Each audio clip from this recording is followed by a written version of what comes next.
gracia hay cuando paso por el fuego.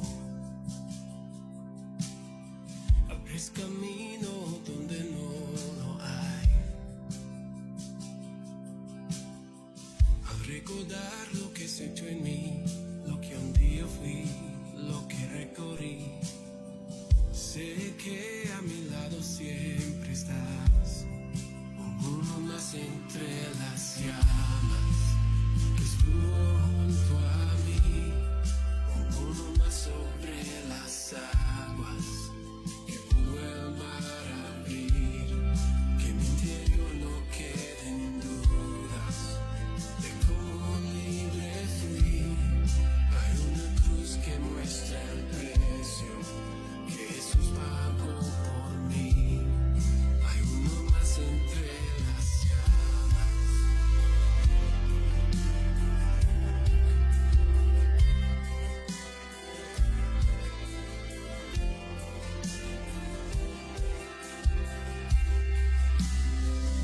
En las aguas hundiste mi pasado. Ahora sé que un esclavo al pecado no soy. Al tropezar en mi caminar, me levantaré, yo persistiré. Miro al frente y no volveré nunca atrás. Yo sé que a mi lado siempre estás. Hay uno más entre las llamas, que está hoy junto a mí. Hay uno más sobre las aguas, que puede mar abrir. En mi interior no quedan dudas de cómo libre fui. El mismo que venció la tumba, ahora vive en mí.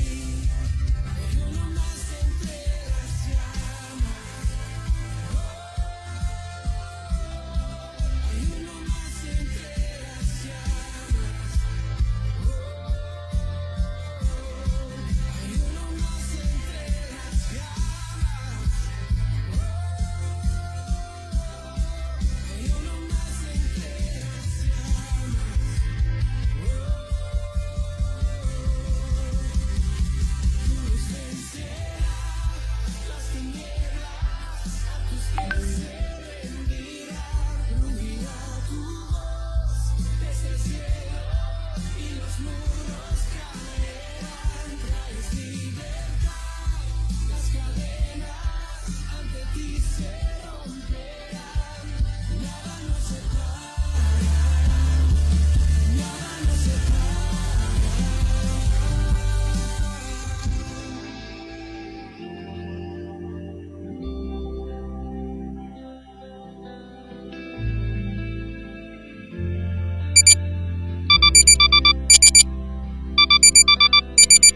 No hay nombre igual al nombre de Cristo, el que fue, el que es y por siempre será. No hay otro nombre como el de Cristo, el que es y siempre será, el que vendrá por nosotros. Estoy muy contento de empezar este nuevo estudio bíblico junto a ustedes y poder disfrutar de este tiempo precioso que nos da el Señor para compartir su amor, para compartir su misericordia. Como siempre les digo, les pregunto, quiero saber cómo se está viendo, cómo se está escuchando, así que les pido por favor que me puedan decir para que así no haya ningún problema técnico.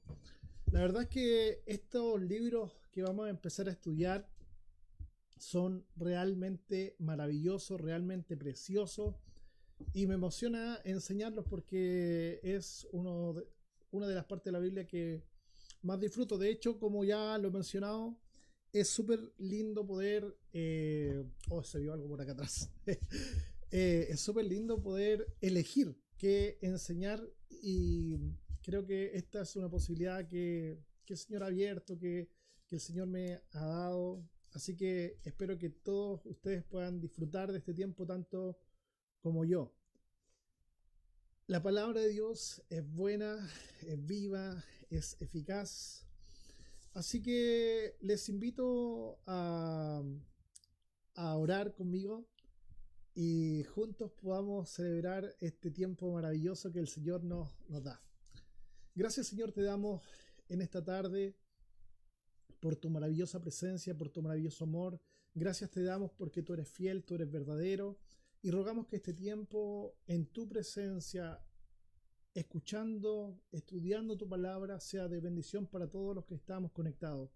Señor, yo no sé cuántas personas se van a conectar, cuántas personas están conectadas, cuántas personas escucharán más adelante este estudio, pero te ruego que cada una de ellas sea bendecida y que podamos entender tu palabra, porque entendemos que mientras más conocemos de ella, más te conocemos a ti y podemos adorarte y tener esa relación mucho más cercana, mucho más estrecha, mucho más profunda contigo. Así que, Señor, te rogamos en esta noche que podamos estar atentos para juntos poder celebrar tu amor, tu misericordia y tu gracia. Gracias en el nombre de Jesús. Amén. Amén. Vamos a partir, obviamente, haciendo, como siempre, una introducción. Como ya hemos dicho, vamos a estudiar algo de los libros poéticos que son realmente maravillosos, son de mucha sensibilidad, pero realmente también, por otro lado, y lamentablemente, son bastante poco entendidos. He visto publicaciones, he escuchado predicaciones que la verdad dejan mucho que desear de esta... Gracias por decirme que se escucha despacio. Yo estoy subiendo aquí el volumen, así que me avisan. Que de verdad dejan mucho que desear, porque simplemente se alejan mucho de lo que es la realidad de estos textos bíblicos. Por ejemplo, yo supongo que la gran mayoría de ustedes sabe, y lo vamos a leer de hecho. Busque conmigo el Salmo 91. Busque conmigo el Salmo 91. Yo sé que usted, como está ávido de aprender palabra de Dios, tiene su Biblia, su celular ahí con la aplicación de Biblia en su mano. Salmo 91, un salmo muy, muy, muy conocido. Así que búsquelo conmigo, y si se lo sabe de memoria, búsquelo igual, para que veamos algunas cositas. Dice: el que habita al abrigo del Altísimo morará bajo la sombra del Omnipotente. Diré yo a Jehová, esperanza mía y castillo mío, mi Dios en quien confiaré. Él te librará del lazo del cazador, de la peste destructora. Con sus plumas te cubrirá y debajo de sus alas estarás seguro. Hasta ahí solamente voy a leer. Muchas personas creen y ponen en sus predicaciones, en sus muros, hacen comentarios respecto a este último versículo que acabo de leer, el 3. Él te librará del lazo del cazador, de la peste destructora. Está muy de moda, ¿no? Como que fuese una promesa de Dios. Y dicen cosas como: cree en esa promesa de Dios, Él te librará de la peste destructora, por lo tanto nada te puede tocar, qué sé yo. Bueno, la verdad es que esta no es una promesa. Esta es una confesión que hace el salmista. Esta es su fe, y por lo tanto no es lo que Dios directamente está diciendo. Ahora, no estoy diciendo con eso, para que no se malentienda, que no es palabra de Dios.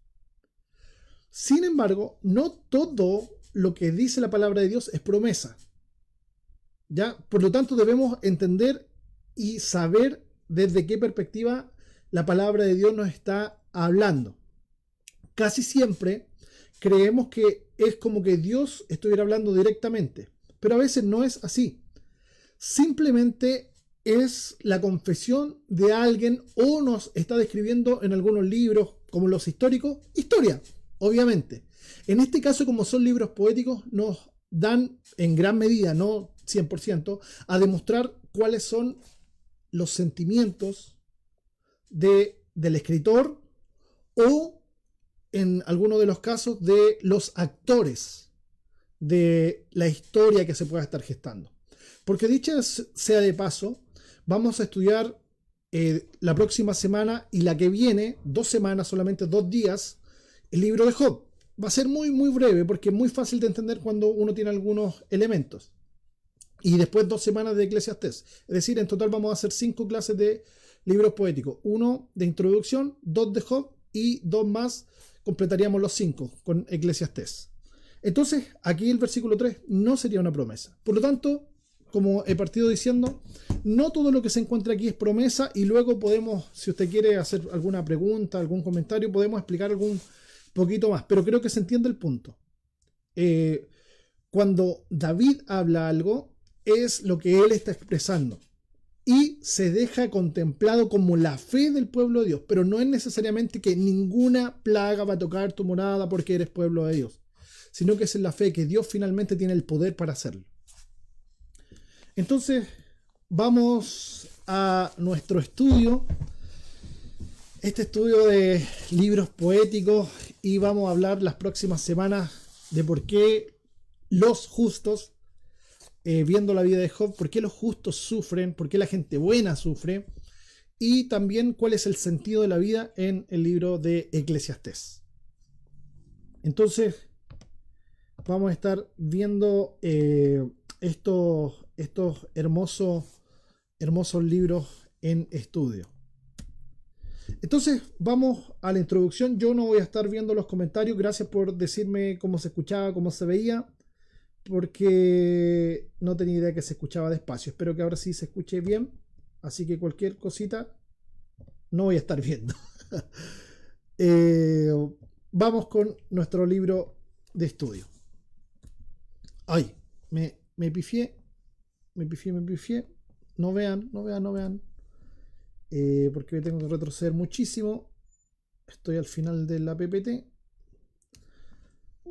Ahora sí que sí.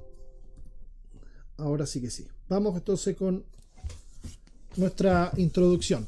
Bueno, estos libros poéticos están, como ustedes saben, en la Biblia. Vamos a partir por lo básico, diciendo que la Biblia tiene dos grandes divisiones, como usted debe saber, son el Antiguo y el Nuevo Testamento.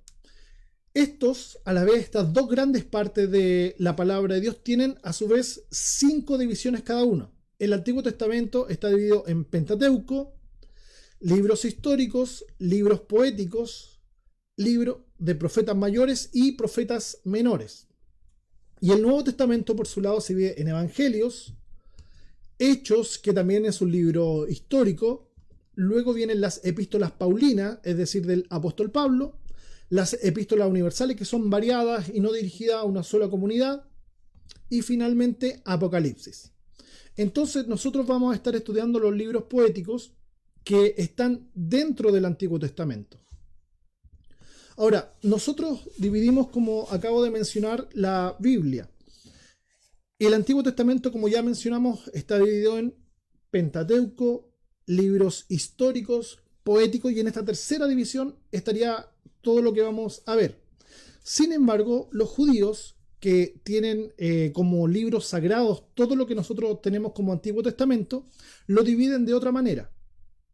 Ahora, quiero hacer una salvedad. Aunque aquí aparezcan 24 libros, pareciera que son distintos, pero son los mismos 39 que nosotros tenemos. ¿Por qué? Porque suceden algunas cositas allí. Por ejemplo, supongo que ahí se ve el puntero. Lo que nosotros llamamos profetas menores, que lo dividimos en 12 libros, aquí se contiene como los 12 profetas menores. Es decir, para ellos sería uno, para nosotros son 12, pero finalmente son los mismos libros. Y así sucede por ejemplo, con Esdras y Nehemías, Primera de Samuel y Segunda de Samuel, Primera Reyes y Segunda Reyes, bueno, etc. Entonces, lo que tenemos acá es exactamente lo que nosotros conocemos como Antiguo Testamento, pero que ellos lo dividen de otra manera. Ellos lo dividen en 3 partes en vez de 5. Sería la ley, no el grupo, por si acaso, no el grupo, ¿eh? La ley, que sería lo que ellos llaman la Torá, para nosotros la ley, o el Pentateuco, que son estos primeros 5 libros, y de ahí para adelante todo el resto es distinto. Entonces ellos tendrían 2 divisiones más, que serían los profetas, que se dividen a su vez en 2, profetas primeros y profetas postreros, y luego una tercera división que sería los escritos o los otros escritos. Se llama de estas tres maneras indistintamente. Dentro de esta tercera división es que están los libros que nosotros vamos a estudiar. Ellos llaman poéticos o de sabiduría solamente los tres primeros que nosotros tenemos dentro de los libros poéticos. Es decir, Job, Salmos y Proverbios. Pero los otros dos libros poéticos que nosotros tenemos como libros poéticos están en los Megilot. Luego voy a explicar un poquito, muy chiquitito, de qué se trata cada uno de estos libros y por qué están allí. Ahora, toda la Biblia, o todo el Antiguo Testamento, mejor dicho, para los judíos es profecía. ¿Por qué sería profecía? Porque ellos designan que la profecía es palabra de Dios, ya sea dada a través de cualquier medio humano, ya sea escrito o hablado. Todo es profecía para ellos. Todo lo que Dios diga, todo lo que Dios dice es profecía. Por lo tanto, los libros poéticos, los que vamos a estudiar, serían para ellos también profecía. Y en este caso sería palabra de Dios a través de un medio humano que sería escrito. ¿Cuál es su propósito? Porque debemos entender el propósito que hay en la palabra de Dios. Y lo quiero explicar ilustrando algo. La gran mayoría de las veces, el profeta, no piense necesariamente en el profeta de profetas mayores, profetas menores, porque esos son profetas escritores. Cualquier persona que se llame profeta en el Antiguo Testamento, de eso estoy hablando, tenemos, por ejemplo, a un Elías, un Eliseo, que es llamado profeta sin ser escritores, o estos mismos que son escritores, autores de libros poéticos, ellos todos van a ser profetas. Todos ellos tienen un propósito en mente cuando escriben. Y es el siguiente, lo voy a explicar desde algunas figuritas. Casi siempre hablan del pasado. Para allá, porque como estoy para el otro lado yo, del pasado. Entonces dicen, en el pasado, dicen algunos salmos, Dios abrió el mar rojo. Dios les dio alimento. Dios ha sido bueno. Dios ha sido fiel. Sin embargo, el pueblo ha sido injusto, desleal con Dios. Ellos no han obedecido sus mandamientos.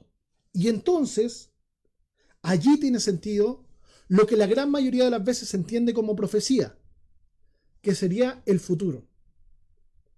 La profecía no se trata de augurar el futuro, como muchos lo entienden. Eso no es profecía, porque la profecía tiene otro fin, y no siempre eso que se augura se cumple. Luego lo explico, porque no estoy diciendo que la palabra de Dios no se cumpla. Ojo ahí, tenga un minuto de paciencia, literalmente. Entonces, el pasado, Dios ha sido bueno, Dios ha sido fiel, el pueblo ha sido injusto, trae como repercusión que puede haber juicio. Y en la mayoría de las veces eso es lo que se augura. Va a venir juicio sobre los que han actuado en forma malvada.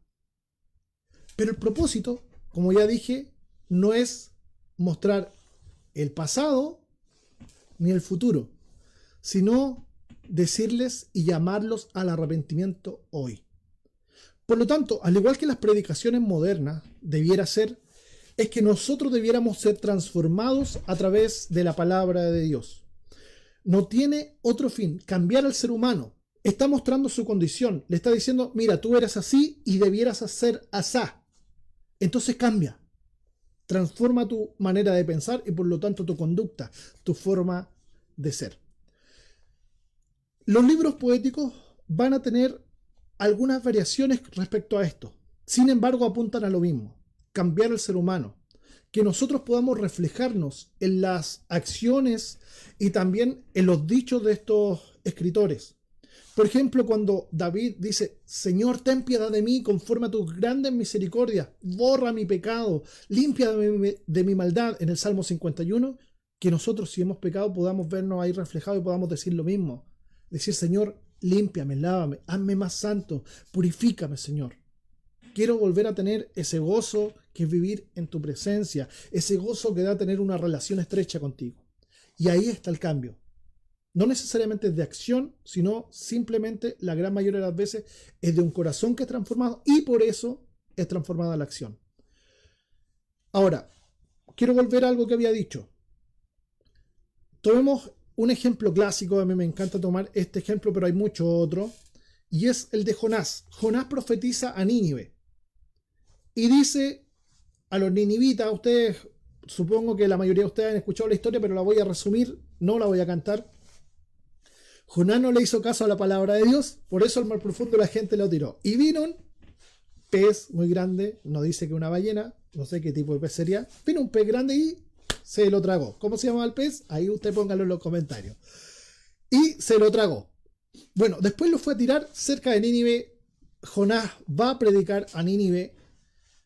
Y lo que dice Jonás es: este pueblo va a ser destruido porque son totalmente nefastos. ¿Y sabe qué? Eso que Jonás dice, siendo un profeta de Dios, no se cumple. Y no es porque Jonás no haya sido un verdadero profeta, sino porque el sentido de esa palabra que entrega Jonás era el que se cumplió allí, y era que esa gente se arrepintiera de corazón. Y como el rey y todo el pueblo se arrepiente de corazón y se vuelve hacia Dios en esa generación, Dios los perdona, y por lo tanto ese juicio no es que se anule, sino que se posterga. Pero 150 años después viene el profeta Nahum y predica exactamente lo mismo a las mismas personas, o al mismo pueblo, no a las mismas personas 150 años después obviamente, pero al mismo pueblo, y este pueblo no se arrepiente. Entonces, ¿qué pasa? Se cumple la palabra de Nahum y de Jonás, porque solamente se había postergado este juicio y no es que no se había realizado. Entonces, ¿cuál es el sentido de la palabra de Dios? Cambiarnos como seres humanos. Así que al estudiar esta hermosa palabra del Señor, tengamos esto en cuenta. Y siempre que estudiemos palabra del Señor y que escuchemos predicaciones, tengamos el sentido de que Dios quiere hablarnos y quiere transformar nuestra forma de ser, nuestro corazón, nuestra esencia, nuestra forma de pensar, y por lo tanto que seamos como Cristo. Entonces vamos ahora ya a la poesía hebrea. Vamos a hablar esencialmente de una de las características de la poesía hebrea, que es el paralelismo. Luego lo explico de qué se trata. Pero ¿por qué Dios habrá elegido a este pueblo? ¿Por qué Dios habrá elegido este idioma para comunicarnos tanto de la palabra de Dios?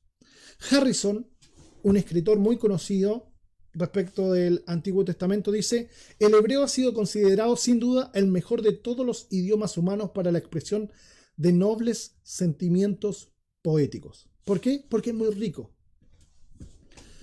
Yo no sé si ustedes, supongo que todos son muy muy jóvenes, no tan viejitos como yo.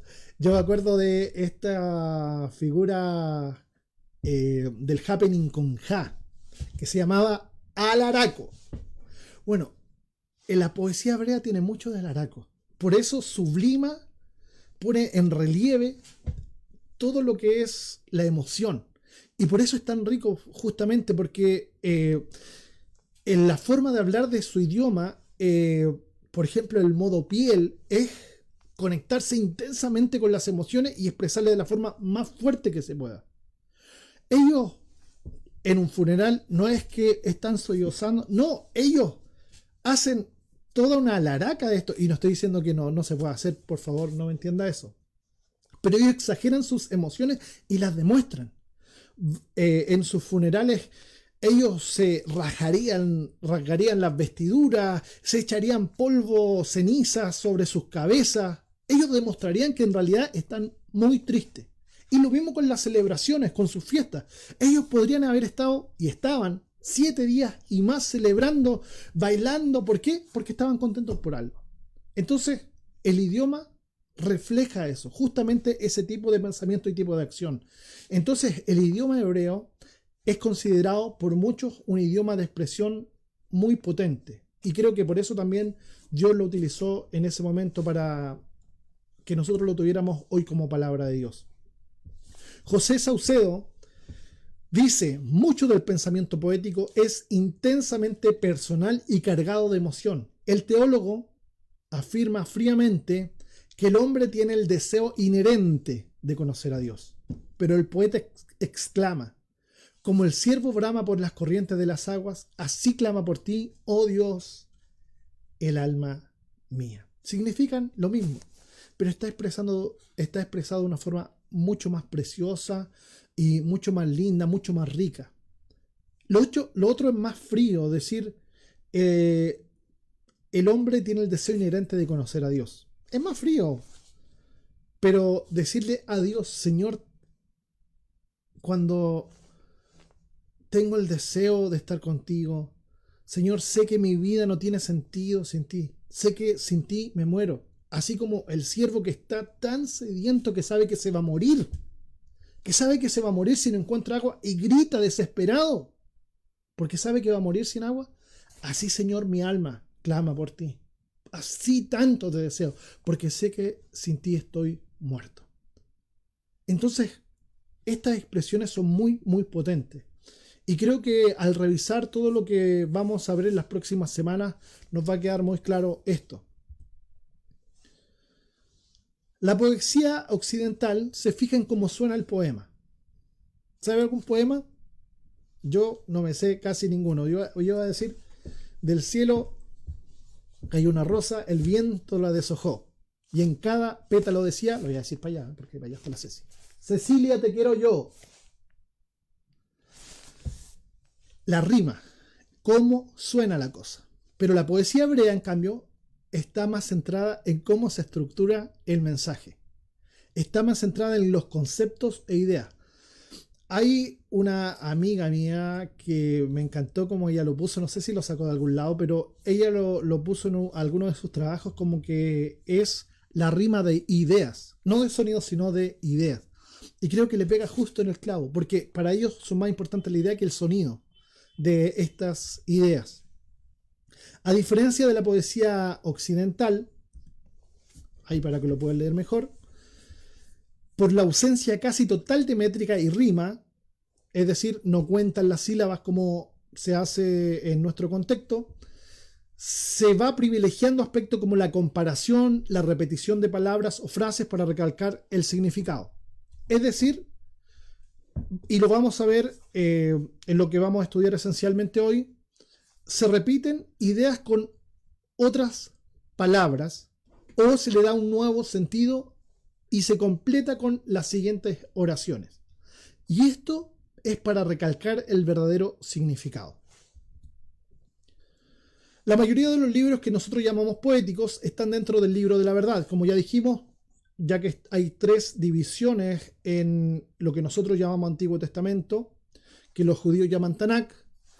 La mayoría de los libros están dentro de la tercera categoría, el Ketuvim, y dentro de eso hay 3 categorías, y una de ellas sería el libro de la verdad, y sería Salmos, Proverbios y Job. Dentro del Ketuvim estarían Cantares y Eclesiastés, que son los libros que se leían en distintas fiestas. Luego voy a mostrar una imagen respecto a eso. Bueno, todos los judíos los consideran también poéticos.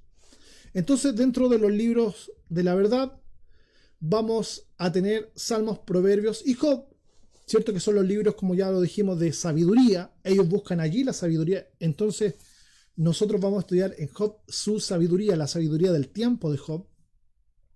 Y los Megilot, donde está Eclesiastés, son los libros que se leían en algunas fiestas. Por ejemplo, Cantares se leía en la Pascua, Ruth en Pentecostés, Eclesiastés en la fiesta de los tabernáculos, Esther en Purim y Lamentaciones en la fiesta de Jerusalén, o en la fiesta de esa lamentación por Jerusalén.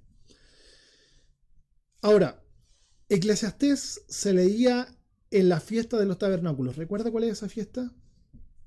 La fiesta de los tabernáculos era recordar que ellos habían peregrinado por el desierto. Y ellos ponían carpas afuera de sus casas para recordar que a ellos no le pertenecía la tierra, sino que en realidad le pertenece a Dios y que Él los liberó de la esclavitud. Es un buen recuerdo, ¿no? Bueno, la poesía, y esto lo vamos a pasar muy muy rápido, la poesía hebrea, la poesía bíblica, tiene, como ya dije, esta característica de que se usa mucho el lenguaje figurado. No vamos a pasar todas las figuras literarias que hay, porque hay muchísimas. De hecho, hay más que en el español, yo diría, y hay lo que se llaman también hebraísmo. Es muy rico este tipo de literatura, pero vamos a pasar las cosas más esenciales. Se usa mucho el paralelismo y eso es lo que vamos a explicar a continuación. Falta de rima y de métrica, aunque hay algunas excepciones. Y hay una regularidad en la acentuación. Y esto es importantísimo. Porque al haber métrica en la acentuación, para ellos cuando van haciendo así, recitando, es mucho más memorable. Por eso hay algunas cositas ahí importantes. Si usted busca el Salmo 119, por ejemplo, que es el capítulo más largo de la Biblia, teniendo 176 versículos, se va a encontrar que con cada 8 versículos dice, la primera dice Aleph, y luego de 8 versículos dice Bet, y luego de 8 versículos Gimel, y así sucesivamente con cada una de las letras del alefato, lo que nosotros llamaríamos abecedario, pero para ellos es alefato. ¿Por qué? Porque así van a recordar que cada uno de esos versículos, de esos primeros 8, empiezan con Aleph, los siguientes 8 con Bet, y así sucesivamente con cada uno de esos 8 versículos.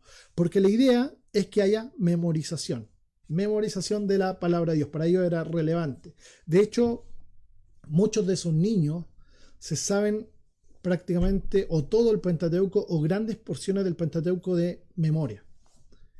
Creo que eso se ha perdido mucho dentro de nosotros como pueblo de Dios. Ya estamos acostumbrados a tener diapositivas y todo, y nada, recordarlo por nosotros mismos. Creo que la meditación hace recordar. Dentro de los géneros de la poesía bíblica está la lírica, que son canciones que se incluyeron muy pronto dentro de la liturgia hebrea, es decir, fueron reconocidas como palabra de Dios para cantar dentro de los cultos hebreos. También tenemos la didáctica, que tiene el propósito de enseñar. ¿Para qué hablar de proverbios? Es casi esencialmente didáctica.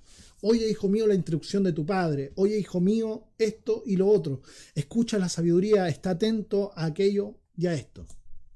Dramática.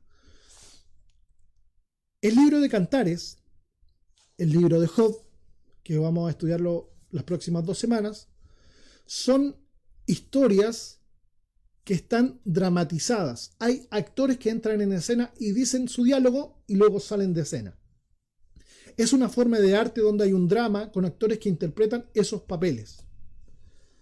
También tenemos este género elegíaco, que son los cantos fúnebres, esta tristeza por algo, una lamentación por que alguien murió o porque, por ejemplo, cayó Jerusalén, alguien importante ha sido derrotado. Entonces toda esta connotación de tristeza profunda son los cantos elegíacos, y también hay muchos de ellos, por ejemplo, en los salmos. Ahora sí, llegamos al paralelismo. Y vamos a pasar los 2 primeros tipos de paralelismo, y voy a parar un poquito para que usted pueda hacer preguntas. Así que por favor anote sus preguntas que vaya teniendo, a ver si tenemos alguna, porque entendiendo estos 2 tipos de paralelismo que vamos a ver al comienzo, usted va a poder entender el resto sin mayores problemas. ¿De qué se trata el paralelismo? Nosotros en nuestra poesía vamos a decir que hay versos, el verso 1, el verso 2, verso 3 y así sucesivamente. Bueno, para ellos son stikoi, pero si quiere usted dejarlo como verso, déjelo así. Entre paréntesis, no es lo mismo versículo que verso, ¿eh? Pero dejémoslo así por ahora. Entonces, cada uno de estas líneas o stikoi tienen algo que se refleja o no, o que se antepone con lo que viene más abajo. Entonces, vamos a ver los tipos de paralelismo, y si se entiende el primero, es mucho más fácil el segundo, y si se entiende el primero y el segundo, los demás son la papa. El primero, entonces, el primer tipo de paralelismo es el paralelismo sinónimo. Este tipo de paralelismo toma 2 versos, 2 líneas, 2 stikoi, donde el segundo, la segunda línea, tiene en significado el mismo sentido que el primero. Es decir, la primera línea y la segunda línea tienen el mismo significado, pero se expresa en palabras sinónimas, no idénticas. En distintas palabras, entonces, dos líneas dicen lo mismo, pero con diferentes palabras. Entonces vamos a el ejemplo. El Salmo 98 dice: pusiste nuestras maldades delante de ti. La segunda línea del mismo versículo, o el segundo estico, iba a decir: nuestros hierros a la luz de tu rostro. Entonces fíjese, nuestro primer esticoy, voy a agrandar esto, no, mejor al otro lado. Nuestro primer esticoy diría: pusiste nuestras maldades delante de ti. Nuestro segundo esticoy, nuestra segunda línea diría: nuestros hierros a la luz de tu rostro. Ahora, fíjese que cada uno de estos esticoys, líneas o versos, como usted le quiera llamar, tienen el mismo significado y se dividen en dos partes. Pusiste nuestras maldades, también podría decir pusiste nuestros hierros, cuando erramos, cuando nos equivocamos, cuando hacemos pecado, pusiste nuestras maldades, nuestros hierros delante de ti. Él los conoce. Están delante o a la luz de su rostro. Entonces, nuestro esticoy A, o primero, va a tener dos partes que se reflejan en el segundo esticoy. En sus dos partes también. En su parte A, que sería nuestras maldades, y la parte A de la segunda sería nuestros hierros, se reflejan, y también delante de ti con a la luz de tu rostro. Entonces creo que es muy simple comprenderlo. Se dice lo mismo en dos líneas diferentes, en dos esticoys diferentes, con diferentes palabras. Voy al segundo tipo de paralelismo y luego paro un momento, así que si tiene duda, por favor, comente ahí y haga sus preguntas. El antitético parece ser el opuesto del paralelismo sinónimo, pero no es total y absolutamente el opuesto. Ahí voy con esta idea. En este tipo de paralelismo, el segundo verso, la segunda línea, hace un contraste con el primero. Un contraste. No es que diga algo distinto, aunque parece antónimo, pero es algo que se expresa en manera contraria. Entonces se expresa en forma negativa. Es muy raro encontrarlo en los profetas. Y aquí hago un paréntesis también, ya que menciono a los profetas.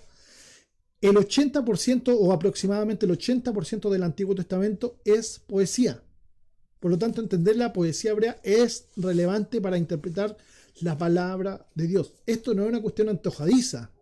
No es una cuestión de que, bueno, ¿qué más dará? Veamos algo de poesía hebrea. No, es importantísimo porque gran parte de la palabra de Dios está escrito como poesía hebrea y también toca al Nuevo Testamento. Aunque usted no lo crea, hay partes del Nuevo Testamento que están escritos no en hebreo, en griego, pero pensado como hebreo y por lo tanto como paralelismo. Ya hay varias partes. Por ejemplo, hay algunas cosas de Juan. En todos lados de Juan en realidad hay mucho de paralelismo en sus epístolas, en el Evangelio, en Apocalipsis. Hay paralelismo. Entonces, volviendo a esto, el paralelismo antitético, la primera línea o esticoy, parece contraria o el contraste de la segunda. Vamos al ejemplo con Proverbios capítulo 10, versículo 1. El primer esticoy de ese capítulo dice: el hijo sabio alegra al padre. El segundo esticoy va a decir: pero el hijo necio es tristeza de su madre. Ahora, quiero hacer una distinción aquí. Cada una de estas líneas o esticoy no tienen dos partes ya, sino que tienen tres. La primera parte del esticoy 1 sería el hijo sabio, que es el contraste o lo contrario del hijo necio. Entonces, por un lado tenemos el hijo sabio, por el otro el hijo necio. La parte B sería alegra, es tristeza en el segundo esticoy. Y eso serían el contrario, o el contraste, mejor dicho. el padre o al padre y a la madre o de su madre. Entonces esto sería en contraste, no contrario. Eso no debiera leerse así como contrario, sino como un contraste. Entonces podríamos leerlo de varias formas. El hijo sabio alegra al padre y el hijo necio lo entristece. El hijo sabio alegra a la madre, el hijo necio entristece también, la entristece también. El hijo sabio es alegría de sus padres. El hijo necio es tristeza de sus padres. Pero está poniéndolo en forma poética. No está diciendo que una cosa no implica la otra. No está diciendo que el hijo sabio solo alegra al padre, porque sería ridículo, sino que en este tipo de poesía lo que se quiere poner en relevancia es el contraste entre el hijo sabio y el hijo necio.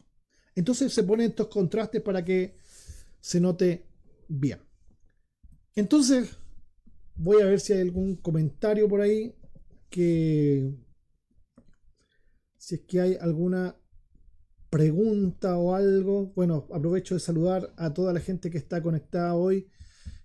Me encanta que haya gente que quiera aprender palabra de Dios. Eso nos bendice, nos anima a seguir.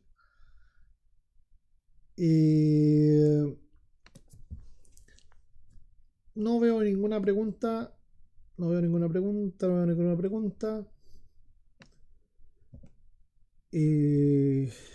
Saludos a todo el mundo. No, me vuelvo loco dándole saludos a todo el mundo, pero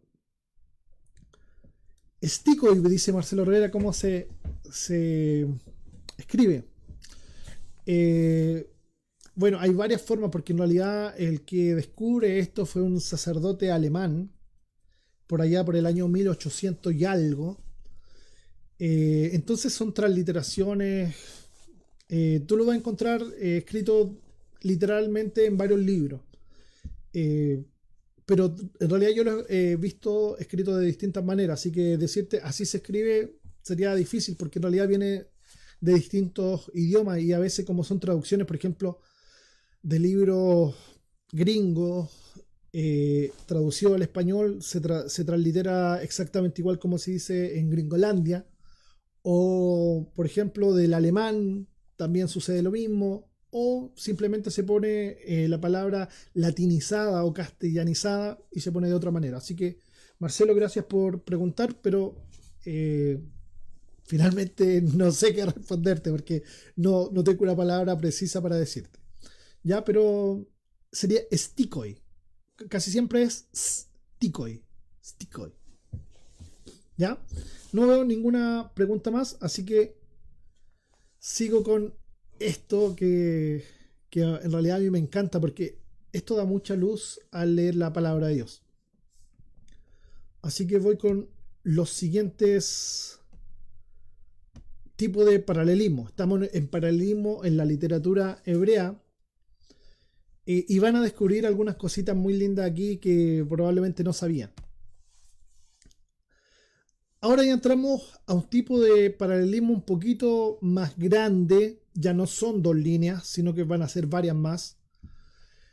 Y aquí entramos ya al paralelismo sintético o progresivo. Lo leo de la pantalla, literalmente dice: en este tipo de paralelismo, el segundo o los demás versos completan el primero, y sin ellos el primero, no es totalmente claro. Según algunos estudiosos, este no es estrictamente un paralelismo, debido a que es un relato continuo y progresivo. Sería más bien como una prosa, van a decir algunos, como una narración, pero se sigue considerando un paralelismo gracias a que la unicidad de los versos le da continuidad y sentido completo a la oración, donde la segunda frase siempre es el resultado o consecuencia de la primera. Creo que con el ejemplo siempre queda más claro, así que vamos inmediatamente al ejemplo. Paralelismo sintético o progresivo. El Salmo 1 es uno de los salmos, yo creo, más conocidos, y desde el 1 al 3 es un paralelismo de este tipo que ya hemos enunciado. Pero quiero solamente referirme al versículo 3, porque creo que es más fácil entenderlo allí, y además que era mucho párrafo para una sola imagen. No se habría visto bien, de hecho lo puse y era muy chiquitita la letra. Dice el versículo 3: será como árbol plantado junto a corrientes de aguas. Primer sticoy. Segundo, que da su fruto en su tiempo. Tercero, y su hoja no cae. Cuarto, y todo lo que hace prosperará. Entonces, el primer stickoi es la referencia de todo lo demás. Y aquí se va incrementando o incluyendo elementos que explican el primer stickoi. ¿Cómo es este árbol plantado junto a corrientes de agua? Da su fruto en su tiempo. ¿Qué más? Su hoja no cae. ¿Y por qué habla de esto? Por los primeros 2 versículos, de donde también se desprende todo lo demás. Este hombre feliz, dichoso, gozoso, bienaventurado, esta persona, no quiero decir hombre como varón, sino que este ser humano que ha puesto en Dios su confianza, este bienaventurado el varón que no anduvo en consejo de malos, esta persona que no anduvo en consejo de malos, esta persona es feliz porque todo lo que hace prospera. Dios mismo le prospera. Y esta era la confianza que tenía el escritor de este capítulo. Que así como el árbol que está junto al río no va a caer porque está bien alimentado, así es bienaventurado el hombre que pone su confianza totalmente en Dios y que anda en sus caminos y que le escucha y que está atento a la voz de Dios. Entonces, una idea es completada en los siguientes versos, stickoi, o como usted le quiera llamar, líneas, qué sé yo. Vamos al siguiente tipo de paralelismo. Vaya anotando ahí, ya llevamos 3. El sinónimo, antitético y sintético. 3 llevamos, anote, para que cuando se lleve la tarea para la casa pueda saber de qué estamos hablando. Paralelismo escalonado.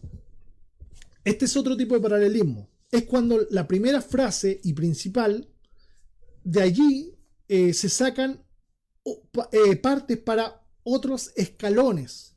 Los vamos a ver más gráficamente para que usted pueda leerlo. Para desarrollar un nuevo pensamiento haciendo de punto de partida para un nuevo escalón. Voy a leer como ejemplo el Salmo 96, 13. Paralelismo escalonado entonces. Y allí lo puse en diferentes colores que no tengo idea qué colores son. Ustedes sabrán, yo soy daltónico así que da lo mismo. Pero sé que apreté los mismos botoncitos. Dice, delante de Jehová que vino. Y este que vino, yo sé que ustedes están pensando en otro vino, pero que vino de venir, delante de Jehová que vino, porque vino a juzgar la tierra. Fíjense que se repite el vino y vino de venir, a juzgar la tierra. Ahora, este primer elemento se repite en el segundo stickoi. Este elemento de vino no estaba apuntando, perdón. Este elemento de que vino se repite en el porque vino, en el segundo stickoi. Y luego, la segunda parte del segundo stickoi se repite en el tercer stickoi o línea. Y sería que vino a juzgar. Es decir, Jehová vino a juzgar al mundo con justicia. Jehová vino a juzgar la tierra con justicia, con su verdad. Entonces lo leo solamente las partes que son escalones. Vino del primer stickoi es vino del segundo stickoi y juzgar la tierra es la unión con el tercer stickoi, juzgará al mundo. Juzgar la tierra, juzgar al mundo son paralelos. Con justicia es paralelo con verdad, porque su justicia es verdad. Al mundo o los pueblos sería también paralelo a los pueblos. Entonces se pudiera ver de estas dos formas esta parte final. Este versículo también muestra un caso de paralelismo incompleto, porque finalmente este tipo de paralelismo deja algo al principio que no tiene paralelo delante de Jehová, y en este caso sería con su verdad o a los pueblos, dependiendo de cómo uno lo vea, podría ser este último escalón. Pero el sentido es que se va tomando una parte solamente de cada stickoi anterior para ponerlo en el segundo. Ahora, hay otros tipos de paralelismo escalonado, donde cuando algunos stickoi tienen varias partes, podrían tomarse 1, 2, 3 partes y repetirla en el siguiente stickoi, y así sucesivamente se va armando cada esticoy con algunas partes. Entonces tenemos paralelismo sinónimo, antitético, sintético y escalonado. Llevamos 4. ¿Lo está anotando? Anote. No sea de esos cabros porros que no llevan cuaderno al colegio. Quinto tipo de paralelismo, emblemático o comparativo. Y este me gusta mucho, es muy bueno. Este tipo de paralelismo es el donde se comparan dos ideas. Uno en un esticoy o en varios esticoy y otra en otro esticoy o varios esticoy. Uno de los versos es expresado en términos concretos, palpables, mirables, observables, medibles, y el otro en términos abstractos. El otro día alguien me preguntó por interno después del estudio, prefiero que hagan todos los comentarios ahí para que queden registrados y podamos volver a estudiar una y mil veces las mismas cosas. ¿Qué es lo que era el término abstracto? Bueno, lo explico ahora para que no queden dudas de esta parte. Abstracto es algo que no se puede tocar, medir, ver. Es algo que es sin sustancia, comilla, que es relativamente no medible. Por ejemplo, ¿qué es lo que es fe? Podríamos dar mil explicaciones, pero la fe no se mide, la fe no se toca. Finalmente, cada uno la vive y la experimenta de forma distinta. Y en nuestra mente va a ser distintas cosas, de hecho. El amor, el odio, la ira. Sí, van a haber definiciones de eso, pero como cada uno lo expresa y lo vivencia, es distinto. Son términos abstractos. Términos abstractos que son concretizados en palabras, pero que finalmente no son total y absolutamente concretos. Son términos que solamente el ser humano puede entender. A un perrito, a un gatito no le vamos a hablar de fe. No tiene idea de lo que es. Son términos abstractos. Ahora digo, haciendo un contraste entre lo literal y lo metafórico. Vamos al ejemplo. Volvemos a este Salmo 42:1 porque creo que es muy fácil de entender. Como el ciervo brama por las corrientes de las aguas, y esto sería lo concreto. ¿Por qué sería concreto? Porque es observable, porque es medible, ese aullido, se podría medir los decibeles, qué sé yo. Así clama por ti, oh Dios, el alma mía. Y aquí está lo metafórico, aquí está lo abstracto, porque yo nunca he visto un alma gritando ni clamando por nadie. Pero es una metáfora que se explica a través de lo concreto que sería este bramido, este deseo por agua que tiene el ciervo, este animalito. Entonces, este sería el tipo de paralelismo emblemático. Emblema, algo que representa o es representativo de. En este caso, lo representativo sería el ciervo que representa el alma de la persona que está deseosa por Dios, que la anhela. Sexto tipo de paralelismo sería el paralelismo introvertido. Es uno de los paralelismos simétricos más conocidos. Estos de verdad son muy conocidos. Es el tipo de paralelismo en el que el primero y el cuarto verso se corresponden. Esto lo voy a explicar con el ejemplo.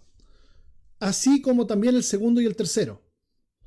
Ahora, si tiene más esticoy, por ejemplo, si tiene 6, el primero se corresponde de igual forma con el último, el primero con el sexto sería en ese caso, y el segundo con el quinto, y el tercero con el cuarto. ¿Ya? Es decir, desde afuera hacia adentro. Primero con sexto, segundo con quinto y tercero con cuarto. ¿Ya? Y si fueran 8, sucedería lo mismo con 10, qué sé yo.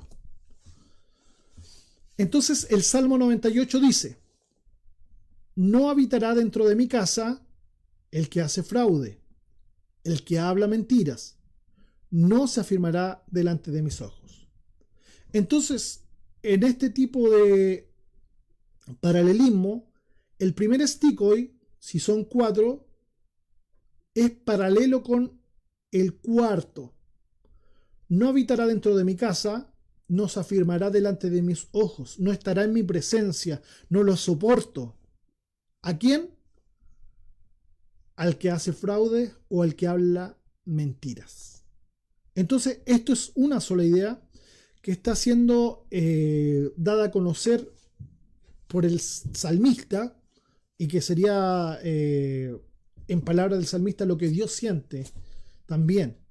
Pero el salmista mismo está diciendo: no soporto a esta gente mentirosa y fraudulenta, a estos que andan engrupiendo en todo. No sé en qué piensa usted, yo estoy pensando en algo muy, muy específico y probablemente muchas personas saben qué estoy pensando. Sigo, vamos al siguiente y último de los paralelismos. Este sería nuestro séptimo tipo de paralelismo, que se llama quiasmo. Y a mí me encanta porque en realidad tiene mucho que enseñarnos. Cuando uno lo empieza a visualizar en la Biblia, salta inmediatamente a la vista algo de parte de Dios. Y de hecho vamos a leer parte de un pasaje de la palabra de Dios que me encanta, me fascina, es mi salmo favorito. Si alguno sabe cuál es, ya sabe de qué voy a hablar. Este quiasmo es un tipo de paralelismo introvertido. ¿Cuál era el paralelismo introvertido? El primero con el último, el segundo con el penúltimo y así sucesivamente. Es un tipo de paralelismo introvertido, pero con un número impar de versos o sticoid. Es decir, si el otro tenía 4, este va a tener 5, o 7, o 9. ¿Ya?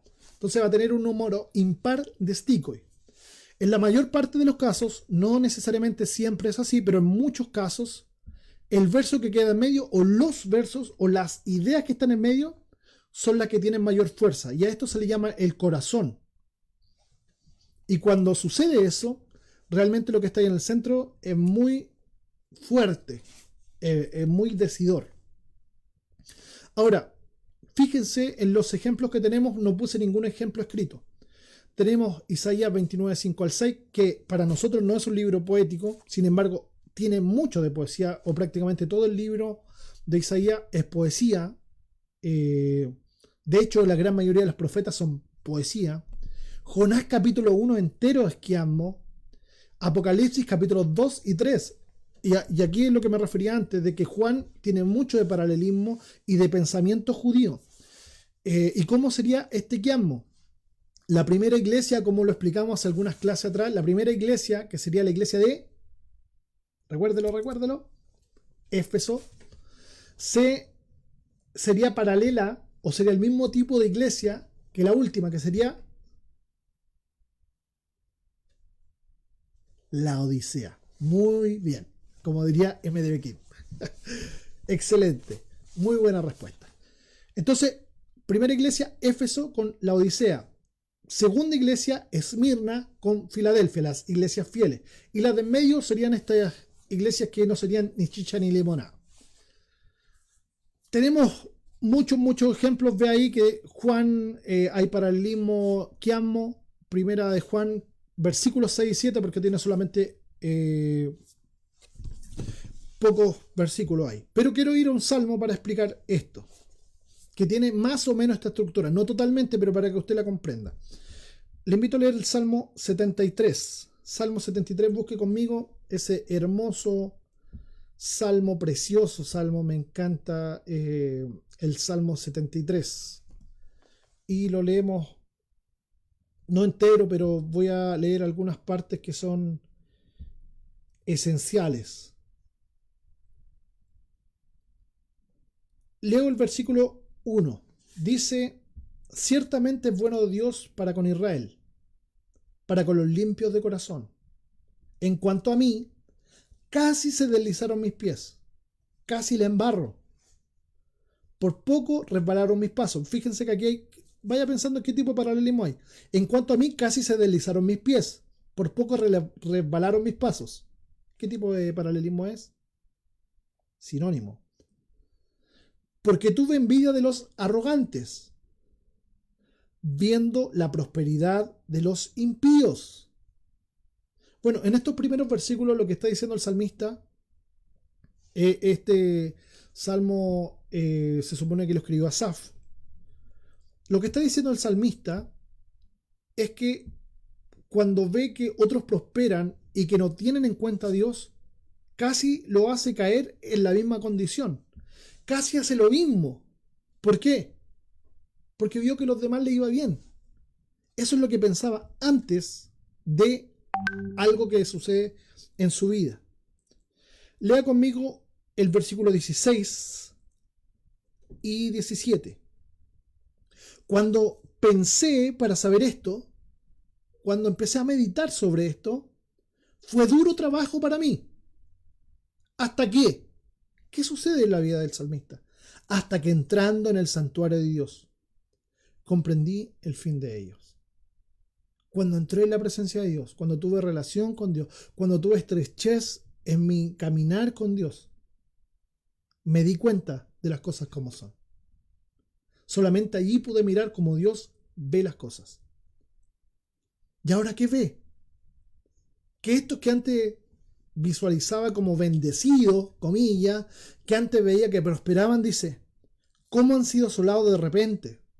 Perecieron, se consumieron de terrores. Versículo 20. Como sueño del que despierta. Así, Señor, cuando despertares menospreciará su apariencia.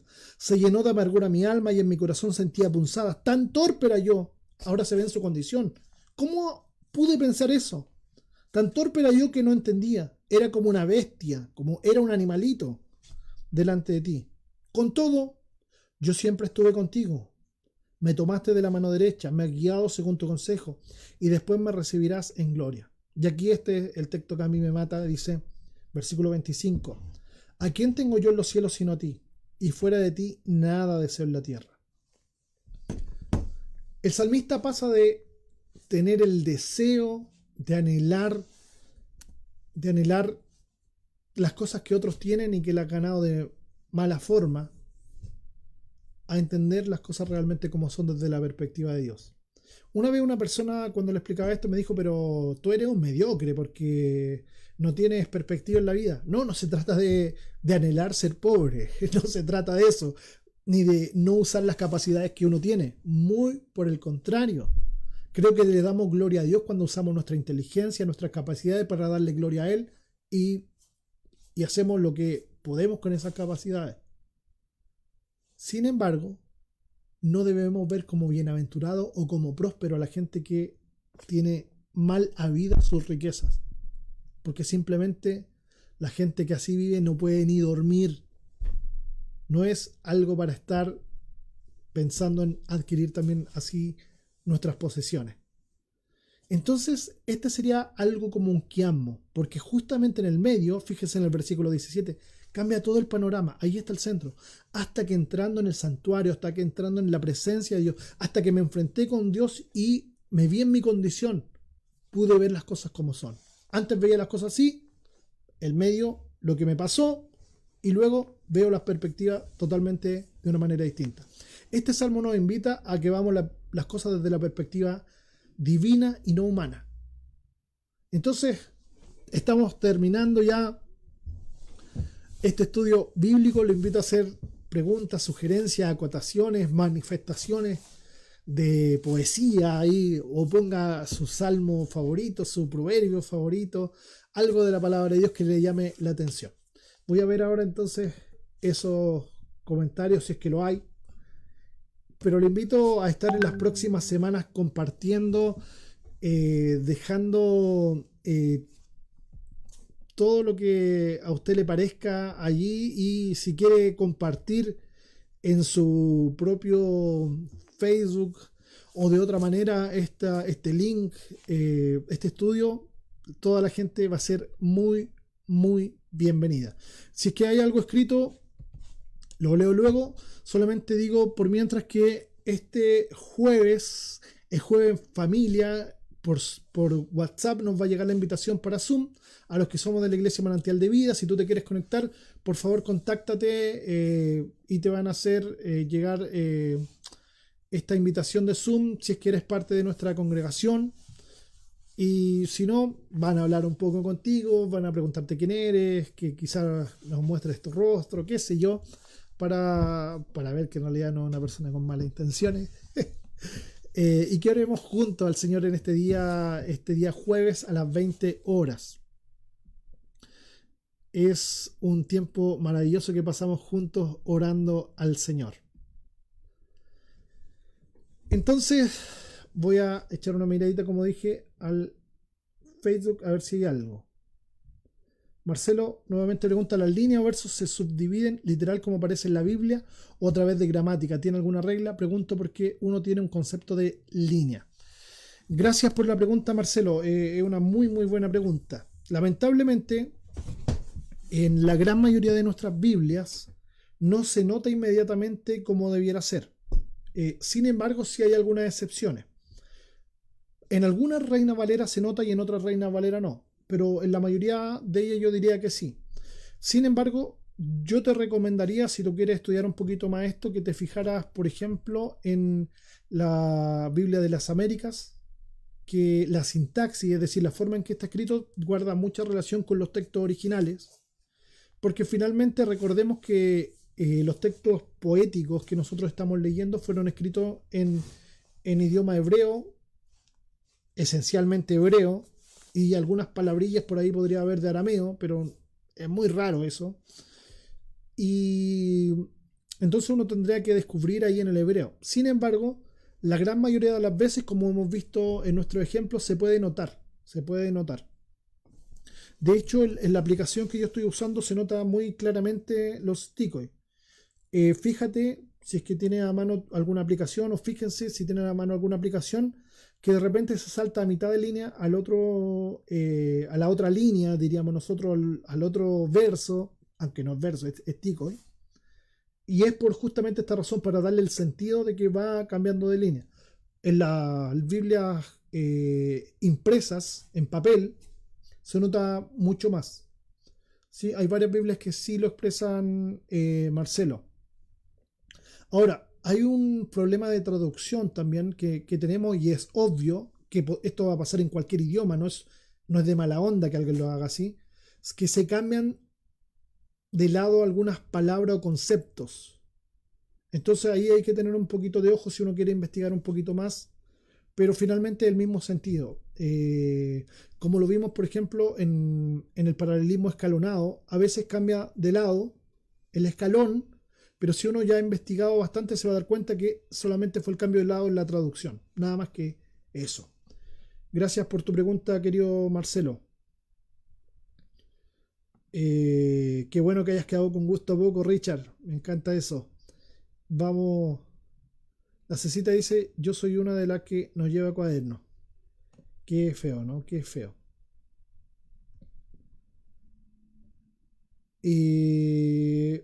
Veo que no hay más preguntas, así que supongo yo que ha quedado claro o relativamente claro. Espero que sea así y que cada uno de nosotros pueda de alguna forma hacer la mejor interpretación posible de esta parte maravillosa de la palabra de Dios, de esta parte realmente majestuosa de la palabra de Dios que nos invita a que en realidad seamos como el Señor, como Cristo. Así que, por último, antes de irme, quiero orar con cada uno de ustedes. Si les gustó, compartan luego esto, y para que la próxima clase seamos mucho más. Oremos al Señor y bendigamos juntos su nombre. El Señor es muy, muy bueno. Padre Celestial, te damos muchas gracias en este tiempo por tus bendiciones, por tu amor. Gracias porque tenemos a mano tu palabra. Gracias, Señor, porque a ti te ha placido así. Gracias, Señor, porque tú has tenido a bien que tengamos tantas traducciones. Gracias, Señor, porque en la historia tanta gente dio su vida, literalmente, para que nosotros pudiésemos hoy tener tanta de esta literatura. Gracias, Señor, porque tú proveíste esto para nosotros. Ayúdanos, Señor, a valorar tu palabra y a ser realmente gente que valora y ama tu palabra porque te amamos a ti, al Dios de la palabra. Gracias, Señor, en el nombre de Jesús. Amén. Gracias por estar aquí, compartir, gracias por tener este tiempo junto a nosotros y esperamos que esto les sea de mucha bendición. Nos vemos la próxima semana a las 8. Compartan. Bendición. Nos vemos.